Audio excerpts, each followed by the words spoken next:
ધાનેરાના કોટલા વિસ્તારમાં આવેલી પૂજ્ય મહાત્મા ગાંધીની પ્રતિમા અત્યારે નગરપાલિકાની ઘોર બેદરકારીનું પ્રતીક બની ગઈ છે। સ્વચ્છતાના પ્રણેતાની પ્રતિમાની આસપાસ ગંદકીના ગંજ અને તૂટેલા ચશ્મા પાલિકાના સફાઈના પોકળ દાવાઓની પોલ ખોલી રહ્યા છે। ધાનેરા નગરપાલિકા દ્વારા દર વર્ષે સ્વચ્છતા અભિયાન અને શહેરની સુંદરતા પાછળ લાખો કરોડો રૂપિયાનો ધુમાડો કરવામાં આવે છે, પરંતુ વાસ્તવિકતા કંઈક અલગ જ ચિત્ર રજૂ કરી રહી છે। શહેરના વિવિધ વિસ્તારોમાં દેશના મહાનુભાવો અને ક્રાંતિકારીઓની પ્રતિમાઓ સ્થાપિત કરવામાં આવી છે, જેનો ઉદ્દેશ્ય નવી પેઢીને પ્રેરણા આપવાનો છે।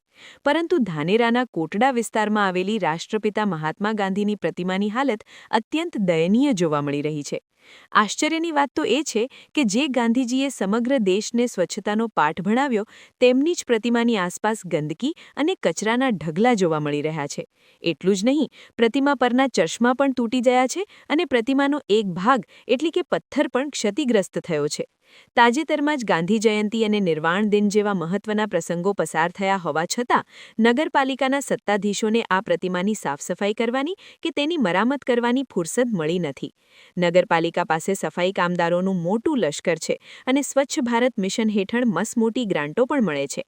તેમ છતાં રાષ્ટ્રીય વિભૂતિઓની પ્રતિમાઓની આ પ્રકારની અવદશા પાલિકાની નૈતિક જવાબદારી સામે અનેક સવાલો ઊભા કરે છે।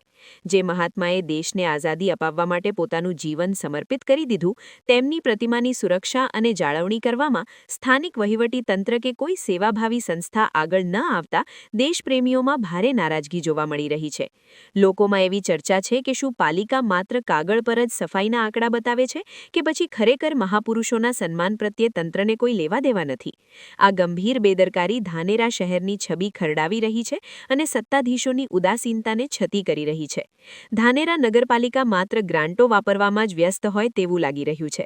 જો વહેલી તકે ગાંધીજીની પ્રતિમાની યોગ્ય સફાઈ અને મરામત કરવામાં નહીં આવે તો પાલિકાએ જનતાના ઉગ્ર રોષનો સામનો કરવો પડશે તે નક્કી છે।